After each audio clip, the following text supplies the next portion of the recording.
কাঁচা লঙ্কা আর সর্ষেটা আমি শিলনোড়ায় বেটে নিচ্ছি ভালো করে। চলো কাঁচা লঙ্কা সর্ষেটা বেটে নিয়ে তারপরে ঘরে যাই, তারপর দেখাচ্ছি আজকের রেসিপিটা কি আছে। তো আজকের রেসিপি আছে ভোলা মাছের ঝাল। তো কি করে করব দেখো, তার জন্য আমি লেবু পাতা এনেছি, ভোলা মাছগুলো কেটে ধুয়ে নিয়েছি, আর লাগবে সর্ষের তেল, নুন আর হলুদ। এবার সব কিছু দিয়ে আমি একসাথে মাখিয়ে নেব।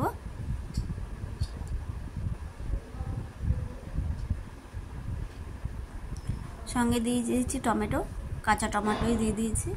তো আজকে কিন্তু আমি কোনো কিছু ভেজে নেব না, আমি কিন্তু ডাইরেক্ট মেখে তারপরে বসিয়ে দেব কড়াইতে।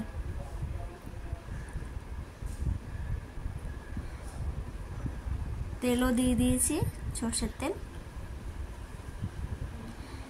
আর দেখো রেসিপিটা কেমন লাগলো, ছোট্ট একটি ভিডিও তোমাদের সাথে শেয়ার করলাম। আজকের ভিডিওটা খুবই ছোট। যদি ভালো লাগে তবে একটি লাইক করো, কমেন্ট করো, শেয়ার করো।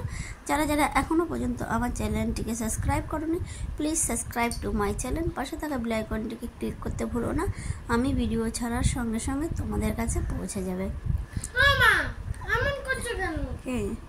তো দেখা হবে নেক্সট ভিডিওতে। ততক্ষণের জন্য সবাই ভালো থাকো, সুস্থ থাকো। ধন্যবাদ।